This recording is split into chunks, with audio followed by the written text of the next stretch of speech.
ওই ব্যক্তি বলল, ইয়া রাসূলুল্লাহ, জাহেলিয়াতের যুগে আমি 70টা ছোট বাচ্চা মেয়েকে জীবন্ত দাফন করেছি। এই কথা শোনার সাথে সাথে আল্লাহর রাসূল সাল্লাল্লাহু আলাইহি ওয়াসাল্লাম কপালের মধ্যে ভাবে হাত দিয়ে বাড়িয়ে দিয়ে বলেন, হায় 70টা মেয়ে। কি বলেছেন? কপালে ভাবে হাত দিয়ে বলতেছেন, হায় 70টা মেয়ে, 70টা বাচ্চা মেয়ে। মানে আফসোস করলেন। যখন আল্লাহর রাসূল আফসোস করলেন, ওই ব্যক্তি সাথে সাথে নিরাশ হয়ে গেলেন। নিরাশ হয়ে মনে মনে বলতেছেন, আয় আল্লাহ, আমি তো মাফের আশায় এ দরবারে আসছি। আল্লাহর রাসূল আমার গুনার কথা শুনে যেভাবে কপালে হাত দিছেন, আমার তো মনে হয় আমার আর কোনো কি নাই, উপায়। আফসোস, চোখের মধ্যে পানি, দিল ভরা যন্ত্রণা। সাথে সাথে জিবরাইল আলাইহিস সালাতু ওয়াস সালাম চলে আসলেন। আল্লাহ পাক রব্বুল আলামিন আয়াত নাযিল করে দিলেন, কুল ইয়া ইবাদিয়াল্লাযীনা আসরাফু আলা আনফুসিহিম লা তাকনাতু মির রাহমাতিল্লাহ ইন্নাল্লাহা ইয়াগফিরুয যুনুবা জামিআ। আল্লাহ পাক রব্বুল আলামিন বলেন, কুল, হে নবী, আপনি বলে দেন, ইয়া ইবাদিয়াল্লাযীন, ও আমার ওই সমস্ত বান্দা, আল্লাযীনা আসরাফু আলা আনফুসিহিম, যারা নিজেদের ব্যাপারে বিপর্যস্ত, পর্যুদস্ত, মানে নিজের গুনাহের কারণে একবারে ভেঙে গেছে। দেখেন কত সুন্দর করে ডাক দিয়েছেন, ইয়া, বলেন কি বলে ডাক দিয়েছেন?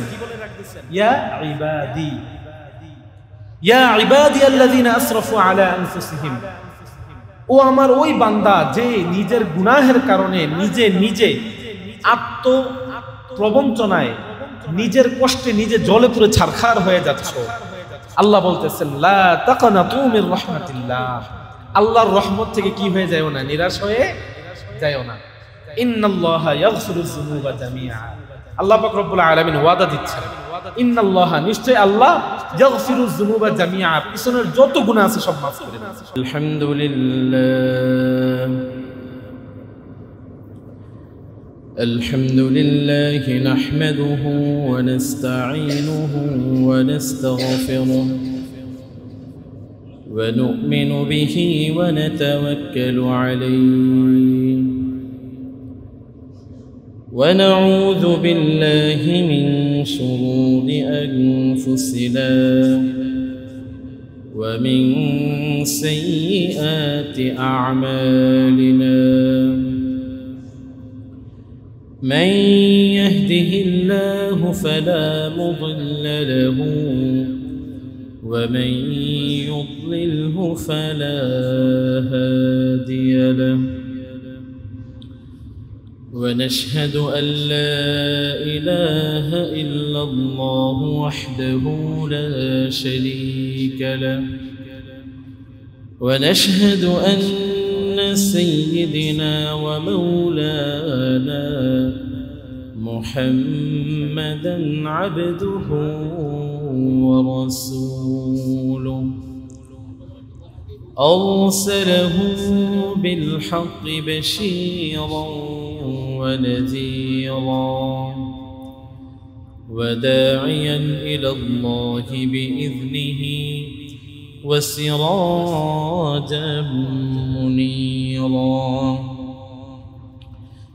أما بعد، فأعوذ بالله من الشيطان الرجيم.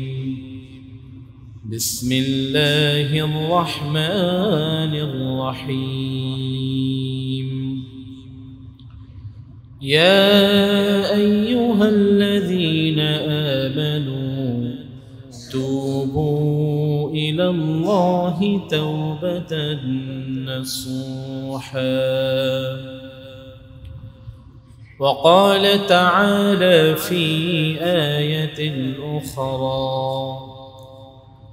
وهو الذي يقبل التوبة عن عباده ويعفو عن السيئات ويعلم ما تفعلون. صدق الله العظيم.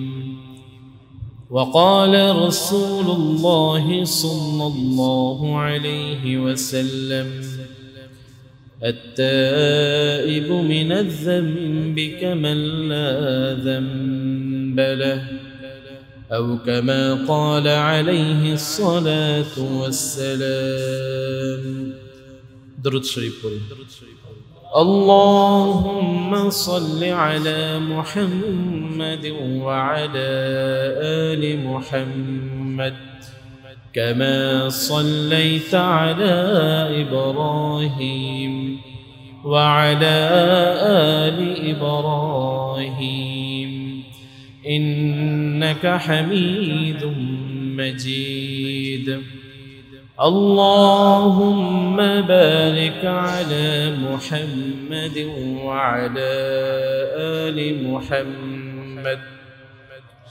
كما باركت على إبراهيم وعلى آل إبراهيم إنك حميد مجيد بلغ العلا بكماله كشف الدجى بجماله حسنت جميع خصاله صلوا عليه وآله ये करम के तू है दरून दिल ये शरफ के तू है रहीने जा ये करम के तू है दरून दिल ये शरफ के तू है रहीने जा के पहुँचे इसके तेरे हुस्न तक न गुमारा न ख्याल रा बलगल उला बिकमालिह कशफ الدجى بجماله حسنت جميع خصاله صلوا عليه وآله سبحان الله উপস্থিত সম্মানিত মুসল্লিয়ানে কেরাম মুরব্বিয়ানে আযম আল্লাহ পাক রব্বুল আলামিনের নিকট লাখো কোটি শুকরিয়া যে আল্লাহ পাক রব্বুল আলামিন আমাদেরকে মসজিদে আসার বসার কিছু কথা শোনার তৌফিক দিয়েছেন তাই সকলে বলি আলহামদুলিল্লাহ আল্লাহ পাক রব্বুল আলামিনের বড় দয়া এবং ইহসান যে আল্লাহ পাক রব্বুল আলামিন আমাদেরকে কোরআনের মজলিসে বসার তৌফিক দিয়েছেন দ্বীনি মজলিস যেখানে দ্বীনের কথা হয় রাসূলুল্লাহ সাল্লাল্লাহু আলাইহি ওয়াসাল্লাম বলেছেন যে যেই মজলিসের মধ্যে একটি ফিকহ নিয়ে আলোচনা করা হবে ওই মজলিসটি 60 বছর নফল ইবাদত করা থেকেও বেশি উত্তম আল্লাহ পাক রব্বুল আলামিন আমাদেরকে জুমা পূর্ব সময়ে কোরআন থেকে হাদিস থেকে দ্বীনের বিভিন্ন বিষয় শিখার মানার তৌফিক দিয়েছেন তাই সকলে বলে আলহামদুলিল্লাহ আল্লাহ পাক রব্বুল আলামিন পৃথিবীতে তার মাখলুককে সৃষ্টি করেছেন হাজারো মাখলুকের মধ্যে মানুষকে সর্বশ্রেষ্ঠ জাতি হিসেবে ঘোষণা করেছেন ওয়ালাকাদ কাররামনা বনি আদম শব্দের মাধ্যমে মানুষ জাতিকে আল্লাহ পাক রব্বুল আলামিন মর্যাদার আসনে আসীন করেছেন আবার এই মানুষকে অন্য সকল প্রাণীর থেকে আলাদাভাবে শাস্তির ব্যবস্থাও করেছেন আমাদের চোখের সামনে যত প্রাণী ঘুরে গরু ছাগল মহিষ এদের কোনো হাসর নাই এদের কোনো কি নাই আখিরাত নাই আল্লাহ পাক রব্বুল আলামিন এদেরকে দুনিয়াতে পাঠাইছেন এরা দুনিয়াতে আসছে নির্দিষ্ট কিছু কাজ দিয়েছেন এই কাজগুলো এরা করবে এরপর আল্লাহ পাক রব্বুল আলামিন বিভিন্ন মাধ্যমে এদেরকে আবার দুনিয়া থেকে নিয়ে যাবেন কিছু প্রাণীকে মানুষের খাবার হিসেবে গ্রহণ করে কিছু মানুষকে প্রাকৃতির খাদ্য হিসেবে গ্রহণ করে আবার দুনিয়া থেকে নিয়ে যাবেন এই জন্য তাদের কোনো হিসাব নাই দুনিয়ার জীবন নিয়ে তাদের কোনো টেনশন নেই। কিন্তু পক্ষান্তরে সর্বশ্রেষ্ঠ জাতি মানুষ জাতি, আমাদেরকে আল্লাহ পাক রব্বুল আলামিন যেমন সম্মান দিয়েছেন, যেমন ইজ্জত দিয়েছেন, ঠিক তেমনি ভাবে মৃত্যুর পরে আবার এগুলোর হিসাব কিতাবেরও ব্যবস্থা করেছে। শুধু এখানেই সীমাবদ্ধ না, মানুষকে আল্লাহ পাক রব্বুল আলামিন ভ্যারাইটিস ক্ষমতা দিয়েছেন। একটা প্রাণী তার খাবার কি, গরু তার সামনে যেই খাবারটা আসে সেটা খেতেই সে বাধ্য। যদি খাবার খাইতে ভালো না লাগে কিছুই করার নাই, মুখ ফিরিয়ে নেবে। কিন্তু মানুষ একটা খাবার সামনে আসছে, ওটা ভালো লাগতেছে না, তো তার মধ্যে মশলা দিয়ে ভিন্নভাবে খাওয়ার ক্যাপাসিটি আছে। মশলা দিয়েও হচ্ছে না, আবার এটাকে ভিন্ন সিস্টেম আছে। একটা খাবার খাচ্ছে না, তো আরো 10টা খাবারের ইন্তজাম আছে। তো মানুষকে আল্লাহ পাক রব্বুল আলামিন যেমন অনেক চয়েস দিয়েছেন, আবার এই প্রত্যেকটা চয়েসের ব্যাপারে হিসাবেরও ব্যবস্থা রেখেছেন। রাসূলুল্লাহ সাল্লাল্লাহু আলাইহি ওয়াসাল্লাম এক হাদিসের মধ্যে বলেন, লা তাযালু কদামা ইবনু আদম ইয়াউমাল কিয়ামা, যে বনু আদম আল্লাহ পাক রব্বুল আলামিনের সামনে থেকে 2 কদম থেকে 1 কদম পা লড়াইতে পারবে না যতক্ষণ পর্যন্ত তাকে কিছু বিষয়ে প্রশ্ন করা হবে। এই প্রশ্নগুলোকে আমরা সবাই জানি।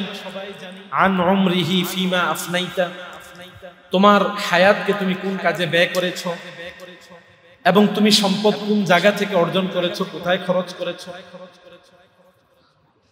এই যে প্রশ্নগুলো, এই প্রশ্নগুলো কি শুধু মানুষের জন্য না অন্য কোনো প্রাণীর জন্য আছে? শুধু মানুষের জন্য। তো আল্লাহ পাক রব্বুল আলামিন মানুষকে যতটা মহাব্বত করেন, যতটা ভালোবাসেন, যতটা রাস্তা খুলে দিয়েছেন, আবার দিন শেষে প্রত্যেকটা রাস্তার হিসাবেরও ব্যবস্থা।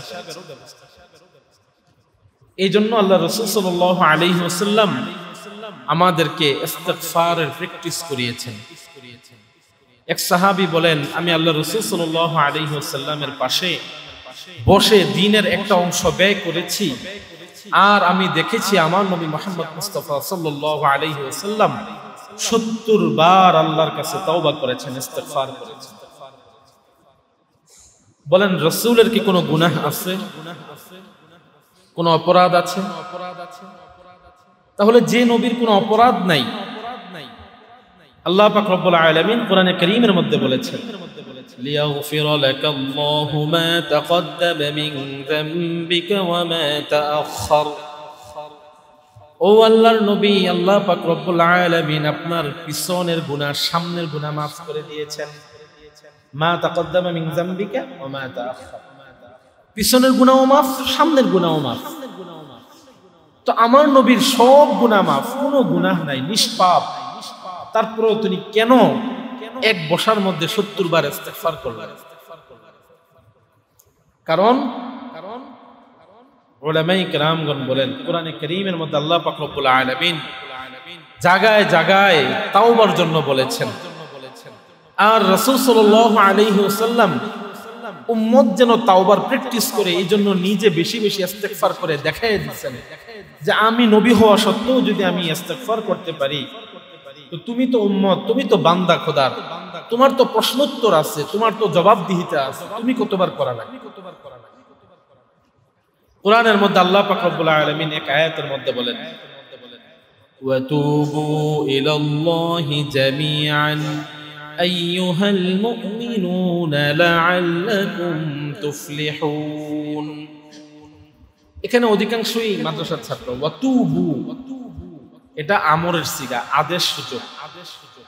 আল্লাহ আদেশ করতেছেন, ওয়াতুবু ইলাল্লাহি জামিআ আইয়ুহাল মুমিনুন, ও মুমিন সম্প্রদায়, তোমরা সকলে তাওবা করো।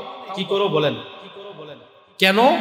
লাআল্লাকুম তুফলিহুন, যাতে করে তোমরা সফল কাম হইতে পারো। এই তুফলিহুন, সফল কাম হওয়াটা, এই বিষয়টা কি, এর বিশদ আলোচনা ইনশাআল্লাহ সামনে করব। যে আল্লাহ পাক রব্বুল আলামিন তাওবার এগেইনস্টে কি কি দিতে চান, বান্দার জন্য কি কি রেখেছেন। তার আগে আমরা বুঝি তাওবা কাকে বলে। বলেন তাওবা কাকে বলে? একজন একটু প্রশ্ন উত্তর দেন। হ্যাঁ, তাওবা কাকে বলে? আমরা গ্রাম দেশে তাওবা বলে যে তাওবা তাওবা, তিনবার গালের মধ্যে হাত দিয়ে কি বলি? তাওবা তাওবা। এটাই কি তাওবা? এটা তাওবা না। তাওবা কাকে বলে? হযরত হাসান বসরি রাহমাতুল্লাহি আলাইহি তিনি বলেন যে তাওবা বলা হয় গুনাহ করার সময় বান্দা যতটা আগ্রহ নিয়ে গুনাহ করে, পরবর্তীতে ততটা আগ্রহ নিয়ে গুনাহ থেকে বেঁচে থাকবে, ওই গুনাহটাকে ঘৃণা করবে, এটাকে তাওবা বলে। কথাটা কে বলেছেন বলেন? হযরত হাসান বসরি রাহমাতুল্লাহি আলাইহি। আব্দুল কাদের জিলানী রাহমাতুল্লাহি আলাইহি তিনি কি বলেন? আব্দুল কাদের জিলানী রাহমাতুল্লাহি আলাইহি বলেন যে তাওবা তাকেই বলা হয় যে একটা গুনাহের কাজ করার পরে যখন নিজের মধ্যে প্রবল অনুশোচনা তৈরি হয়, বড় আফসোস তৈরি হয়, আর সেই আফসোস থেকে চোখ থেকে পানি বের হয়, আর আল্লাহর কাছে একটা শর্তে ওয়াদা করে, আল্লাহ আমাকে মাফ করে দাও, আর জীবনে এই গুনাহটা আমি করব না। আব্দুল কাদের জিলানী বলেন যে এটাই হলো তাওবা। আর অধিকাংশ উলামায়ে কেরাম তাওবা কাকে বলে এর ব্যাখ্যা কি বলেছেন? উলামায়ে কেরামগণ এটাকে তিনটা ভাগে ভাগ করেছেন। যে তাওবা বলা হয়, আত-তাওবা এর মানে হলো ফিরে আসা। ফিরে আসাটা কিভাবে হবে? তার তিনটা প্রকার। এক নাম্বার, অতীতে যত গুনাহ করছে ওই গুনাহের ব্যাপারে অনুশোচনা জাগবে। দুই নাম্বার, ভবিষ্যতে কখনো এই গুনাহ আর করবে না, এই মর্মে ওয়াদাবদ্ধ হবে। তিন নাম্বার, চোখের পানি ছেড়ে, চোখের পানি আসলে তো ভালো, না আসলে কান্নার ভান করে আল্লাহর কাছে মাফ চাইবে। এটাকেই বলে তাওবা। তাওবা কাকে বলে এটা তো জানলাম। এবার বলেন তো তাওবা কখন করতে হয়? মারা যাওয়ার আগে দিয়ে, কি বলেন? তাওবার কোন সময় নির্ধারণ করা আছে? কোন বয়স নির্ধারণ? আল্লাহু আকবার। তাওবা এমন একটা বিষয়, কোন গুনাহের সময় নির্ধারণ করা নাই, কোন বয়স নির্ধারণ করা নাই, কোন গুনাহের পরিমাণ নির্ধারণ করা নাই। যে যেই সময়, যখন, যেই অবস্থায় আল্লাহর কাছে দোয়া করবে, তাওবা করবে, তাকেই আল্লাহ কবুল করবে। আল্লাহর রাসূল সাল্লাল্লাহু আলাইহি ওয়াসাল্লাম বলেন, লাউ বালাগাত যুনুবাকা আনানাস সামা ফাস্তাগফিরুনি ফাগফিরু লাকা ওয়ালা উবালি। আল্লাহ নবী সাল্লাল্লাহু আলাইহি ওয়াসাল্লাম বলেন, আল্লাহ পাক রব্বুল আলামিন হাদিসে কুদসির মধ্যে বলেছেন, ও আমার বান্দা, ইয়া ইবাদি, ও আমার বান্দা, লাউ বালাগাত যুনুবুকা আনানাস সামা, যদি তুমি গুনাহ করতে করতে করতে করতে ক্লান্ত হয়ে যাও, যদি তোমার গুনাহ আসমান পর্যন্ত হয়ে যায়, ফাস্তাগফিরুনি, অতঃপর তোমার মাঝে অপরাধ বোধ তৈরি হয়, তুমি আমার কাছে ক্ষমা চাও, ফাগফিরু লাক। আল্লাহ বলেন ফাস্তাগফিরুনি, আমার কাছে তুমি ক্ষমা চাওয়ার সাথে সাথে ফাগফিরু লাক, আমি তোমাকে ক্ষমা করে দিব। সুবহানাল্লাহ। ওয়ালা উবালি, আর আমি যে তোমাকে ক্ষমা করব, আমাকে কেউ জিজ্ঞাসা করার কি রাখে না অধিকার? আল্লাহ পাক রব্বুল আলামিন এত বড় সুযোগ বান্দাকে দিয়েছে, কত মহাব্বতের সাথে ডাক দিচ্ছেন, ইয়া ইবাদি, ও আমার বান্দা। আমরা সবচেয়ে আদরের ভাষা কোনটা মনে করি? বাবা যখন সন্তানকে ডাক দেয়, না মা যখন সন্তানকে ডাক দেয়, এটাই তো সবচেয়ে আদরের ভাষা। কিভাবে বলে? ও আমার বাবা, আমার সোনা, এভাবে তো বলে। আল্লাহ পাক রব্বুল আলামিন ঠিক এভাবে বলছেন। আচ্ছা বলেন তো, আল্লাহ বললে কি পারতেন না ইয়া আইয়ুহাল ইনসান, ও মানুষ, এভাবে বললে পারতেন না? আমরা তো মানুষ। ইয়া আইয়ুহাল মুমিনুন এভাবে বললে পারতেন না? বলেছেন কিভাবে? ইয়া ইবাদি, আমার বান্দা। এত আদর করে, মুহাব্বত করে ডাক দিয়েছে। এত আদর কেন, এত মোহাব্বত কেন? পৃথিবীতে সবচেয়ে বেশি ভালোবাসে কে বলেন? মা। বাবার চেয়েও বেশি ভালোবাসা কার? বাবা সন্তানকে কবরে শোয়াইয়া আসতে পারে, মা কিন্তু সন্তানকে কবরে শোয়াইলে কি করতে পারবে না? আসতে পারবে না। এজন্য মহিলাদেরকে কবরে যাওয়ার অনুমতি দেওয়া হয় না। তো একজন মা সন্তানকে এত কেন বেশি ভালোবাসে? কয়েকদিন আগে একটা রোগীর ভিডিও দেখলাম, সাহায্য চায় ভিডিও করছে। তো মা দেখি কান্না করে বলতেছে যে যদি কারো আমার কিডনিটা প্রয়োজন হয় নিয়ে যান। আমি তো আল্লাহর কাছে বলে, আল্লাহ তুমি আমাকে নিয়ে যাও, আমার সন্তানকে সুস্থ করে দাও। তো মা যে এত বেশি ভালোবাসে, কেন বাসে বলেন? মা আপনাকে বানাইছে, বোঝেন নাই মনে হয়? মা আপনাকে বানাইছে, মা তো শুধুমাত্র আপনাকে পেটে ধারণ করছে। আর এই 9 মাস বা 10 মাস 10 দিন আপনাকে পেটে রাখার কারণে মা তার জীবনটা দিয়ে দেয়। আপনার কষ্ট মা সহ্য করে না। আপনার চোখের সমস্যা হলে মা বলে আমার চোখ নিয়ে যা, আমার জীবনটা চলে যাক, তুই বেঁচে থাক, এটাই তো বলে। তো এবার চিন্তা করেন যে রব আপনাকে বানাইছে, الذي خلقك فسواك فعدلك في أي صورة ما شاء ركبك। আল্লাহ পাক রব্বুল আলামিন বলেন আল্লাযী খালাকাকা, তিনি এমন রব যিনি তোমাকে সৃষ্টি করেছেন। ফাসাওয়াকা ফাআদালাক, তোমার চেহারার মধ্যে সাওয়াকা সমতা এনেছেন। ফাআদালাক, তোমাকে নিউট্রাল করেছেন, সুন্দর করেছেন। ফি আইয়ি সূরাতিন মা শাআ রাক্কাবাক, আল্লাহ পাক রব্বুল আলামিন তোমাকে এমন ভাবে বানাইছেন যেইভাবে দেখলে তোমাকে মায়া লাগবে, যেইভাবে দেখলে তোমাকে সুন্দর লাগবে। আল্লাহ বলেন আমি তোমাকে ঠিক এইভাবে বানিয়েছি। তো যেই রব আপনাকে সুন্দর করে বানাইলেন, ওই রবের মহাব্বতটা কত বেশি। এজন্য আল্লাহ ডাক দেন ইয়া ইবাদি, ও আমার বান্দা, এভাবে ডাক দেন। উলামায়ে কেরামগণ বলেন যে ইয়া ইবাদি এর মধ্যে কতটা ভালোবাসা নিহিত আছে, যে পৃথিবীর সব ডাক একদিকে, আর আল্লাহ যখন বান্দাকে ডাক দেন ইয়া ইবাদি বলে, এই ডাকটা একদিকে। যে এত মায়া করে আল্লাহ ডাক। তো আল্লাহ পাক রব্বুল আলামিন বলতেছেন লাউ বালাগাজ যুনুবুকা আনানাস সামা, তোমার গুনাহ করতে করতে করতে করতে যদি আসমান পর্যন্ত গুনাহ হয়ে যায়, ফাস্তাগফিরুনি, এরপর যদি একবার ক্ষমা চাও, ফাগফিরু লাক, আমি তোমাকে ক্ষমা করব। ওয়ালা উবালি, আমাকে কেউ জিজ্ঞাসা করতে আসবে না, আমি কারো কাছে কৈফিয়ত দেওয়া লাগবে না, শুধু তুমি যে একবার ক্ষমা চাইছো এতে আমি সন্তুষ্ট। এই হাদিসের ব্যাখ্যায় ফকিহ আবুল্লাহ সমরকন্দি রাহমাতুল্লাহি আলাইহি একটা ঘটনা উল্লেখ করেছেন যে একবার মুসা আলাইহিস সালাতু ওয়াস সালামের জামানায় দীর্ঘদিন যাবত খরা, বৃষ্টি হচ্ছে না, ফসল ঠিকমতো হচ্ছে না, পানির অভাব। তো মুসা আলাইহিস সালাতু ওয়াস সালাম তার সম্পূর্ণ কওমকে নিয়ে মাঠে গেলেন, সালাতুল ইস্তিসকা পড়বেন, বৃষ্টির জন্য নামাজ পড়বেন। আল্লাহ পাক রব্বুল আলামিন মুসা আলাইহিস সালাতু ওয়াস সালামকে জানাইয়া দিলেন, মুসা, তোমার এই উম্মত যারা এখানে উপস্থিত আছে, এর মধ্যে এমন একজন ব্যক্তি আছে যে 40 বছর যাবত আমার নাফরমানি করে যাচ্ছে।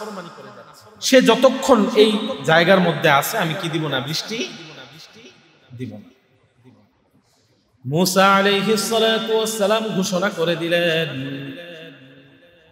ঘোষণা দিলেন আমার উম্মতের মধ্যে এমন কে আছো 40 বছর পর্যন্ত আল্লাহর ইবাদত করো না। 40 বছর হয়ে গেছে আল্লাহ পাক রব্বুল আলামিনের অবাধ্যতা করে করে কাটিয়ে দিয়েছো। তুমি যতক্ষণ পর্যন্ত এই মজলিসের মধ্যে থাকবে, আল্লাহ বলে দিয়েছেন ততক্ষণ পর্যন্ত বৃষ্টি হবে না।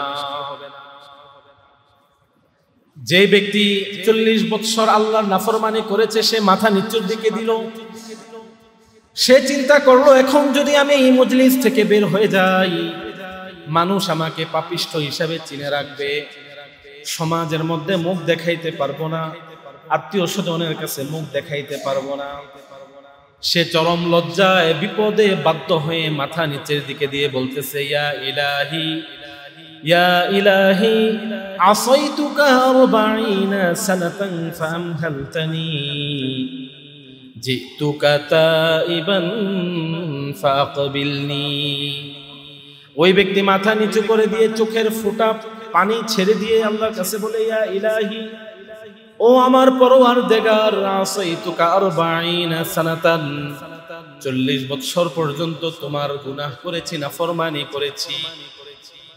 ফাআমহালতানি, এই 40 বছর পর্যন্ত তুমি আমাকে ছেড়ে দিয়েছো, কিছু বলো নাই। বলেন তো, এই যে গুনাহ করেন আল্লাহ ধরে, সাথে সাথে ধরে, বোঝেন নাই মনে হয়। সুদের টাকাটা যখন হাতে নেন, সাথে সাথে হাতের মধ্যে কুষ্ঠরোগ হয়। জিনা যখন করেন শ্বাসটা বন্ধ হয়ে যায়, তা আল্লাহ কি ছেড়ে দেন নাই? আমাদের এক উলামায়ে কেরামের মধ্যে একজন আলেম আছেন, তিনি একটা কিতাব লিখেছিলেন যে আল্লাহর পথে ফিরে আসো, বাংলায় বইটা।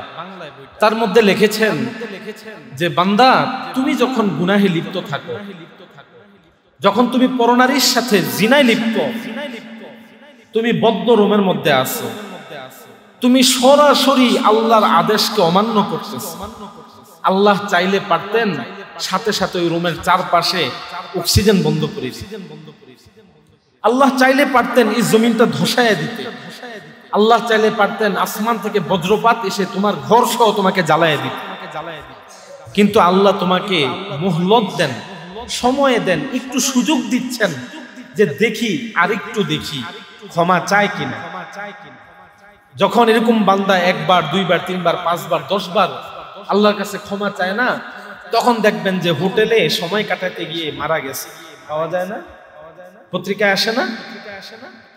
প্রায় আসে যে অমুক হোটেলের মধ্যে যুবক যুবতী রাত্রেবেলা মদ খাইতে গিয়ে মারা গেছে, হ্যাঁ, গাঁজা সেবন করতে গিয়ে মারা গেছে। আসে কি আসে না? তো আল্লাহ তো চাইলে তোমাকে ওইভাবে ফাঁসাইতে পারেন।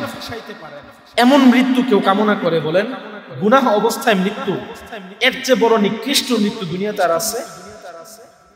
তো এই যে আল্লাহ আপনাকে সময় দিয়ে রাখছেন, কেন? যে আল্লাহ চান আপনি ফিরে আসেন, আল্লাহর পথে ফিরে আসেন। তো ওই যুবক মাথা নিচের দিকে দিয়ে বলতেছেন, আসাইতুকা 40 সানাতান ফাআমহালতানি, ও আমার পরওয়ারদিগার, 40 বছর তো গুনাহ করেছি, তুমি তো আমাকে ছেড়ে দিয়েছো, কিছুই বলো নাই। ফাজিতুকা তাইবান, ও আমার রব, আজকে তোমার কাছে তাওবা অবস্থায় ফিরে আসলাম। ফাআকবালনি, আমাকে ক্ষমা করে দাও। কিতাবের মধ্যে রয়েছে সাথে সাথে আসমান থেকে বৃষ্টি নাজিল হয়ে গেল। মুসা আলাইহিস সালাতু ওয়াস সালাম আল্লাহকে জিজ্ঞাসা করে, ও আমার রব, কিছুক্ষণ আগে আপনি আমাকে বললেন যতক্ষণ পর্যন্ত গুনাহগার ব্যক্তি এই মজলিস থেকে না উঠবে, যতক্ষণ পর্যন্ত না উঠবে আপনি বৃষ্টি দিবেন না। আমরা তো দেখলাম কেউ উঠে নাই, সবাই এখনো বসে আছে। আবার হঠাৎ করে কিভাবে বৃষ্টি শুরু হয়ে গেল? আল্লাহ পাক রব্বুল আলামিন বলেন যে, ও মুসা, যে ব্যক্তি 40 বছর পর্যন্ত আমার অবাধ্যতায় লিপ্ত ছিল, সে আমাকে এই মাত্র এমন ভাবে ডাক দিয়েছে, তার ডাক আমি ফিরাইয়া দিতে পারি নাই। মাফ করে দিয়েছে। এই ঘটনার পরিপ্রেক্ষিতে আরেকটা ঘটনা আনেন যে কারুনকে যখন আল্লাহ পাক রব্বুল আলামিন শাস্তি দেওয়ার সিদ্ধান্ত নিলেন, এই শাস্তির সমস্ত ক্ষমতা কার হাতে দিলেন? মুসা আলাইহিস সালাতু ওয়াস সালামের হাতে। তো মুসা আলাইহিস সালাতু ওয়াস সালাম জমিনকে বলছে যে তাকে ধসায় নাও, গ্রহণ করো। তো কারুনের হাঁটু পর্যন্ত মাটিতে দেবে গেছে। তো দেবে যাওয়ার পরে কারুন মাফ চাইতেছে, মুসা ভুল করছি, মাফ করে দাও। মুসা আলাইহিস সালাতু ওয়াস সালাম কথা শোনেন নাই, আবার মাটিকে বলেন, নাও, ওরা আরো কি করো, গ্রাস করো। তো সাথে সাথে তার কোমর পর্যন্ত কি হয়ে গেছে? দেবে গেছে। এরপরে সে কান্না করে চোখের পানি ছেড়ে ছেড়ে বলতেছে, মুসা, অনেক ভুল করেছি, আর করব না ভবিষ্যতে, মাফ করে দাও, আমাকে জান বখশায়া দাও। তো মুসা আলাইহিস সালাতু ওয়াস সালাম খুব রাগী ছিলেন, আর সে অপরাধ করছেও মারাত্মক অপরাধ। তো মুসা আলাইহিস সালাম তাকে মাফ করেন না, জমিনকে আদেশ দিয়েছেন, তাকে পরিপূর্ণ কি করছে? গ্রাস করে দিয়েছে। আল্লাহ পাক রব্বুল আলামিন মুসা আলাইহিস সালাতু ওয়াস সালামকে ইবরতের জন্য বলেছেন। এটা দোষ ধরা না, কি বলেন? ইবরত, শিক্ষার জন্য। যে মুসা, তোমার কাছে সে এতবার মাফ চাইছে, তুমি তাকে মাফ করো নাই, কিন্তু আমার কাছে যদি একবার মাফ চাইতো আমি কি করে দিতাম? মাফ করে দিতাম। আল্লাহ এত বেশি মানুষকে মুহাব্বত করেন। ফকি আবুল্লাইস সমরকন্দি ওনার তানবীহুল গাফিলিনের মধ্যে আরেকটা ঘটনা আছে যে একবার হযরত ওমর রাদিয়াল্লাহু তাআলা মদিনার রাস্তা দিয়ে হেঁটে যাচ্ছেন, যাওয়ার পথে দেখেন যে এক যুবক খুব কান্না করতেছে। ওমর রাদিয়াল্লাহু তাআলা তাকে জিজ্ঞাসা করলেন, কি ব্যাপার যুবক, এত কান্না কেন করতেছে? তো যুবক বলে, ওমর, আমি এত বড় গুনাহ করছি, ওই গুনাহের কারণে অনুশোচনা আমি কান্না করতেছি, এর বেশি আর কিছু বলে না। তো ওমর রাদিয়াল্লাহু তাআলা আনহু তার কান্না দেখা নিজেও কান্না শুরু করে দিয়েছেন। কান্না করতে করতে মসজিদে নববীতে চলে আসছে। আসার পর রাসূল সাল্লাল্লাহু আলাইহি ওয়াসাল্লাম জিজ্ঞাসা করলেন, ওমর, আপনি কান্না করতেছেন কেন? বলল, ইয়া রাসূলুল্লাহ, রাস্তায় এক যুবককে দেখলাম খুব কান্না করতেছে, জিজ্ঞাসা করলাম কেন কান্না করো? সে বলল যে তার গুনাহের কারণে কান্না করে। তো ইয়া রাসূলুল্লাহ, তার কান্না দেখে আমারও কান্না চলে আসছে। আল্লাহ রাসূল বললেন, যাও তাকে নিয়ে আসো।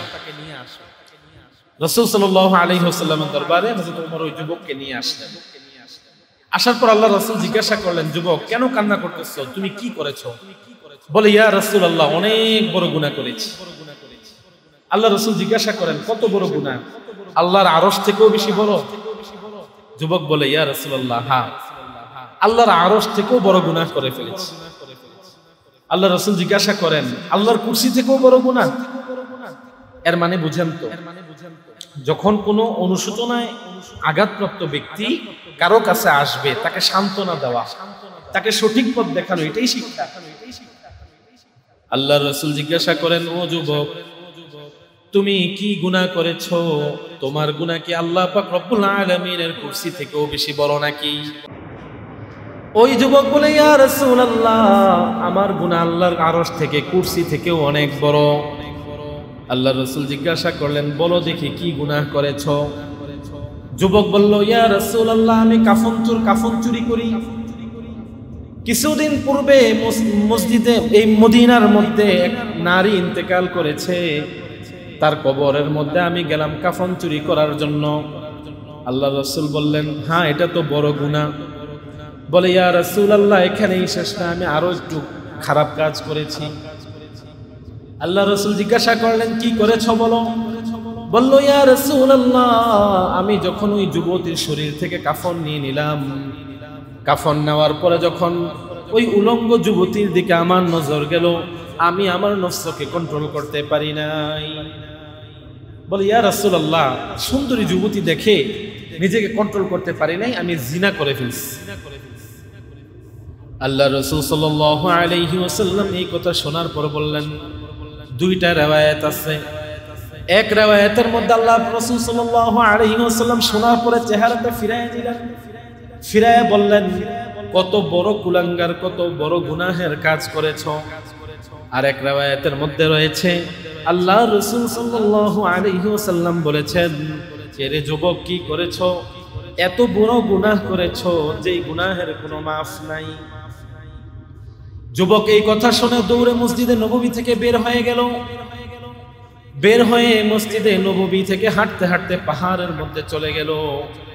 পাহাড়ে যাওয়ার পর আল্লাহর কাছে শুধু দোয়া করে, আল্লাহর কাছে মাফ চায়, বলে, আল্লাহ, রাসূলুল্লাহ সাল্লাল্লাহু আলাইহি ওয়াসাল্লাম ও তার দরবার থেকে আমাকে তাড়াইয়া দিচ্ছেন। ইয়া রব, এখন এই পৃথিবীতে কেউ আমাকে বখশানেওয়ালা নাই। আপনি যদি ক্ষমা না করেন, আমার তো যাওয়ার আর কোনো জায়গা নাই। যুবক এভাবে কান্না করতেছে, তাওবা করতেছে, তাওবা করতে করতে একদিন, 2 দিন, 10 দিন, 40 দিন হয়ে গেছে। হঠাৎ করে জিবরাইল আলাইহিস সালাতু ওয়াস সালাম আল্লাহর রাসূল সাল্লাল্লাহু আলাইহি ওয়াসাল্লামের কাছে আসলো। আসার পর বলল, ইয়া রাসূলুল্লাহ, আল্লাহ পাক রব্বুল আলামিন আপনার কাছে কয়েকটা প্রশ্ন পাঠাইছেন, প্রশ্নগুলোর উত্তর দিতে হবে। আল্লাহ রাসূল জিজ্ঞাসা করলেন, জিবরাইল কি প্রশ্ন করেছে আল্লাহ? বলে, ইয়া রাসূলুল্লাহ, আল্লাহ পাক রব্বুল আলামিন জানতে চেয়েছেন এই মাখলুক, এই মানুষ, এই পৃথিবীর যত সৃষ্টি আছে এগুলোকে সৃষ্টি করেছে। রাসূলুল্লাহ সাল্লাল্লাহু আলাইহি ওয়াসাল্লাম বলেন, আল্লাহ পাক রব্বুল আলামিন সৃষ্টি করেছে। এরপর জিবরাইল বলেন, আল্লাহ পাক রব্বুল আলামিন জানতে চেয়েছেন, ইয়া রাসূলুল্লাহ, যদি কোনো বান্দা গুনাহ করে, যদি কোনো বান্দা থেকে গুনাহ পাওয়া যায়, ওই গুনাহকে মাফ করবে কে? আল্লাহ রাসূল সাল্লাল্লাহু আলাইহি ওয়াসাল্লাম বলেছেন, আল্লাহ পাক রব্বুল আলামিন মাফ করবেন। জিবরাইল আমিন বলেন, ইয়া রাসূলুল্লাহ, আজ থেকে 40 বছর পূর্বে যেই যুবক এখানে এসেছিল, আল্লাহ পাক রব্বুল আলামিন তার তাওবা কবুল করে তাকে মাফ করে দিয়েছেন। আল্লাহ রাসূল সাল্লাল্লাহু আলাইহি ওয়াসাল্লাম সাথে সাথে ওই যুবককে ডেকে আইনা তাকে সুসংবাদ দিয়ে দিলেন। এরপর আল্লাহ পাক রব্বুল আলামিন আয়াত নাযিল করে দিলেন, ওয়া হুয়াল্লাযী ইয়াকবালু আত-তাওবাতা আন ইবাদিহি ওয়া ইয়াফু আনিস সাইয়্যাত ওয়া ইয়ালামু মা তাফআলুন। আল্লাহ পাক রব্বুল আলামিন বলেন, ওয়া হুয়াল্লাযী, তিনি একমাত্র রব, তিনি একমাত্র রব, ইয়াকবালু আত-তাওবাতা আন ইবাদিহি, যিনি তার বান্দা থেকে তাওবাকে কবুল করেন। বলেন সুবহানাল্লাহ। ওয়া ইয়াফু আনিস সাইয়্যাত, শুধু তাওবাকে কবুল করেই শেষ করে দেন না, ওয়া ইয়াফু আনিস সাইয়্যাত, যে ব্যক্তি তাওবা করলো ওই ব্যক্তির জীবনে যত গুনাহ আছে, যত খারাপ বিষয় আছে, আল্লাহ পাক রব্বুল আলামিন সব খারাপিকে দূর করে দেন। ওয়া ইয়ালামু মা তাফআলুন। আরেক হাদিসের মধ্যে রয়েছে, এক সাহাবী এসে বলে, সাহাবী না, সে তখন মুশরিক, এসে বলে, ইয়া রাসূলুল্লাহ, আমি যখন কাফের ছিলাম আমি 70টা মেয়ে বাচ্চাকে জীবন্ত দাফন করেছি। এর আগে এসে জিজ্ঞাসা করে, ইয়া রাসূলুল্লাহ, আমি যদি এখন মুসলমান হই আমার সব অপরাধকে আল্লাহ মাফ করে দিবে? তো আল্লাহ রাসূল বলেন, হ্যাঁ, আল্লাহ সব মাফ করে দিবে। কারণ হাদিস, অন্য হাদিসে আছে যে যারা ইসলাম ধর্ম গ্রহণ করে কালিমায়ে শাহাদাত, তার জীবনের আগের সব গুনাহ কি করে দেন? মাফ করে দেন। তো ওই মুশরিক ব্যক্তি বলতেছে, ইয়া রাসূলুল্লাহ, যদি জঘন্য গুনাহ হয়? তা আল্লাহ রাসূল বলেন, হ্যাঁ, জঘন্য গুনাহ হইলেও আল্লাহ কি করে দেন? মাফ করে দেন। ওই সাহাবীর সাথে সাথে মুসলমান হয়ে গেছে। তো এবার আমাকে বলেন, তাওবা করার জন্য গুনাহের কোনো লিমিট আছে? কোনো সময় আছে? এমন বলা আছে যে 40 বছরের আগে তাওবা করতে হবে, এমন বলা আছে যে এই গুনাহ করার আগ পর্যন্ত তাওবা করতে হবে? বরঞ্চ তাওবার কোনো লিমিট নাই, কোনো কয়েদ নাই, কোনো শর্ত নাই, কোনো কিছুই নেই। ফাস্তাগফিরুনি ফাগফির লাক, মাফ চাও বান্দা, আমি তোমাকে মাফ করে দেব। সুবহানাল্লাহ। তাওবা করব তো ইনশাআল্লাহ। কে কে তাওবা করবে? হাত তুলে দেখেন। ইনশাআল্লাহ তাওবা করব তো ইনশাআল্লাহ। তাওবা কিভাবে করতে হয় মনে আছে তো? 1 নাম্বার, জীবনে যত গুনাহ করছেন নিয়ত করেন, আয় আল্লাহ, সব গুনাহ আমি ছেড়ে দিব। যত পিছনে গুনাহ করছি আর এই গুনাহগুলো আমি কি করব না, ভবিষ্যতে করব না। নিজেকে নিজে অনেক ছোট মনে করেন, ছোট মনে করে চোখ দিয়ে কান্না পানি আনার চেষ্টা করেন, পানি না আসলে কান্নার ভান করেন, আর আল্লাহর কাছে বলেন, আল্লাহ আমাকে মাফ করে দেন। আল্লাহ রাসূল সাল্লাল্লাহু আলাইহি ওয়াসাল্লাম বেশি করে পড়তেন, আস্তাগফিরুল্লাহ ওয়া আতুবু ইলাইহি, আস্তাগফিরুল্লাহ ওয়া আতুবু ইলাইহি। বলেন কি পড়তেন? আস্তাগফিরুল্লাহ ওয়া আতুবু ইলাইহি।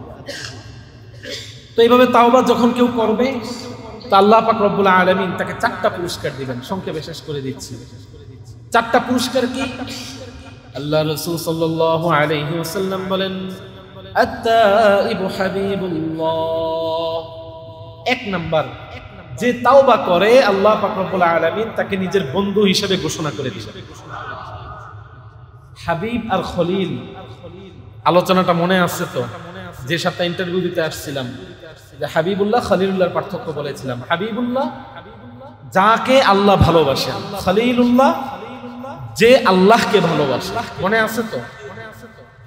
তাহলে তাওবা করার 1 নাম্বার পুরস্কার হলো আত-তাইবু হাবিবুল্লাহ। যে ব্যক্তি তাওবা করে আল্লাহ পাক রব্বুল আলামিন তাকে নিজের বন্ধু হিসেবে ঘোষণা দিয়ে দিবেন। 2 নাম্বার, আল্লাহর রাসূল সাল্লাল্লাহু আলাইহি ওয়াসাল্লাম বলেন, আত-তাইবু মিনাজ যামবি কামান লা যামবালা। যে ব্যক্তি তাওবা করবে, একবার তাওবা করবে, আল্লাহ পাক রব্বুল আলামিন তার জীবনের সমস্ত গুনাহকে এমন ভাবে মাফ করে দিবেন, কামান লা যামবালা, মনে হয় যেন জীবনেও সে কোনো গুনাহ করে নাই। তাওবা করবেন কি? একবার। গুনাহ করছেন কয় বছর লাগায়া বলেন? 20 বছর, 30 বছর, 50 বছর। 50 বছরের গুনাহ, শুধু তাওবা একবার। একবার তাওবা করবেন, কামাল লা যামবালা, পিছনে যত গুনাহ আছে সব গুনাহ আল্লাহ মাফ করে দিবেন। 3 নাম্বার, আল্লাহ পাক রব্বুল আলামিন বলেন, ইন্নাল্লাযীনা ক্বালু রাব্বুনাল্লাহ সুম্মা ইসতাকামু তাতানাজ্জালু আলাইহিমুল মালাইকা। 3 নাম্বার, মৃত্যুর সময় যখন আসবে, মানুষের মরণের সময় শয়তান কি করে? ধোঁকা দেয়। তো ওই মরণের সময় যেন শয়তান ধোঁকা দিতে না পারে, আল্লাহ বলেন তাতানাজ্জালু আলাইহিমুল মালাইকা, আল্লাহ পাক রব্বুল আলামিন ফেরেশতা নাজিল করে দিবেন। আরেক আয়াতের মধ্যে আল্লাহ পাক রব্বুল আলামিন বলেছেন ইন্না ইবাদি লাইসা লাকা আলাইহিম সুলতান। ওটা অনেক ব্যাখ্যা সাপেক্ষ। তাহলে মৃত্যুর সময় আল্লাহ পাক রব্বুল আলামিন ফেরেশতা নাজিল করে দিবেন যেন শয়তানের ধোঁকা থেকে কি করা যায়? বাঁচা। 4 নাম্বার, আল্লা তাখাফু ওয়া লা তাহজানু ওয়া আবশিরু বিল জান্নাতিল্লাতী কুনতুম তুআদুন। আল্লাহ পাক রব্বুল আলামিন বলেন যে ব্যক্তি তাওবা করলো, তাওবা করার পর তার উপর ইস্তেকামত থাকলো, তার উপর দায়েম থাকলো, আল্লাহর ফেরেশতারা তাকে অভয় দিবে আল্লাহ তাখাফু ওয়া লা তাহজানু, তোমার দুনিয়ার জীবন নিয়েও কোনো ভয় নাই, আখিরাতের জিন্দেগি নিয়েও কোনো ভয় নাই। দুনিয়ার জিন্দেগি নিয়ে কিসের ভয়? মুফাসসিরিনে কেরামগণ বলেন দুনিয়া নিয়ে 2টা টেনশন যখন মানুষ মারা যায় তার মধ্যে থেকে যায়। 1 নাম্বার টেনশন হলো এই দুনিয়াতে যতদিন বেঁচে ছিলাম কত গুনাহ করেছি, কত অপরাধ করেছি, না জানি আল্লাহ এগুলোর জন্য মাফ করে কিনা। 2 নাম্বার হলো আমার ছেলে সন্তান রেখে যাচ্ছি, মা বাবা রেখে যাচ্ছি, ভাই বোন আত্মীয় স্বজন রেখে যাচ্ছি, না জানি তারা কিভাবে চলবে। আর আখিরাত নিয়ে টেনশন হলো একটা যে আল্লাহ আমাকে জান্নাত দিবে না জাহান্নাম দিবে। আল্লাহ পাক রব্বুল আলামিন বলেন ফেরেশতারা তোমাকে অভয় দিবে আল্লাহ তাখাফু ওয়া লা তাহজানু, দুনিয়া নিয়েও তোমার কোনো টেনশন নাই, আখিরাত নিয়েও তোমার কোনো টেনশন নাই। ওয়া আবশিরু বিল জান্নাতিল্লাতী কুনতুম তুআদুন, আল্লাহ পাক রব্বুল আলামিন তোমার সাথে নেক আমলের বিনিময়ে যে জান্নাতের ওয়াদা করেছেন, আজকে এই মুহূর্তে মৃত্যু হলে সেই জান্নাত হবে তোমার ঠিকানা। সুবহানাল্লাহ। তাহলে তওবা করার দরকার আছে না নাই? এরপর ফেরেশতারা বলবে নাহনু আউলিয়াউকুম ফিল হায়াতিদ দুনিয়া ওয়া ফিল আখিরাহ, ও মুমিন বান্দা তওবা করেছো, তওবার উপর ইস্তেকামত ছিলা, আজকে মারা যাচ্ছ, অনেক টেনশন আছে তোমার মাথায়, আমরা তোমাকে অভয় দিচ্ছি নাহনু আউলিয়াউকুম ফিল হায়াতিদ দুনিয়া ওয়া ফিল আখিরাহ, আমরা এই ফেরেশতারা এখন যারা উপস্থিত আছি আমরা তোমার দুনিয়ার জিম্মাদার, আখিরাতের জিম্মাদার। সুবহানাল্লাহ। দুনিয়ার জিম্মাদার কি? মুফাসসিরিনে কেরামগণ বলেন যে নেককার বান্দা যে নেক হালাতে মারা যায় তার সন্তানের রিজিকের দায়িত্ব আল্লাহ গ্রহণ করে। এটাই হলো নাহনু আউলিয়াকুম ফিল হায়াতিদ দুনিয়া। এই ফেরেশতাদের মাধ্যমে আরেকটা বাক্য প্রচলিত আছে যেটা উলামায়ে কেরামগণ বলেন যে একজন নেক বান্দা তার 7 পুরুষ পর্যন্ত তার আমলের বরকতে আল্লাহ তাদেরকে অভাব দিয়ে কষ্ট দেন। কয় পুরুষ পর্যন্ত বলেন? 7 পুরুষ পর্যন্ত। আল্লাহ পাক রব্বুল আলামিন আমাদের প্রত্যেককে তাওবা করার তৌফিক দান, আমাদের প্রত্যেককে তাওবায়ে নাসুহা করার তৌফিক দান। তাওবায়ে নাসুহা মানে হলো খালেস দিলে তাওবা, নাসুহের মতো তাওবা না, এটা অন্য বিষয়। খালেস দিলে তাওবা করব তো ইনশাআল্লাহ। Presents by Kuakata media centre. হক্কানি আলেমদের নিত্য নতুন ভিডিও পেতে আমাদের চ্যানেলটি সাবস্ক্রাইব করুন। কুয়াকাটা মিডিয়া সেন্টার, ইসলামিক বিনোদনের বিশ্বস্ত সঙ্গী।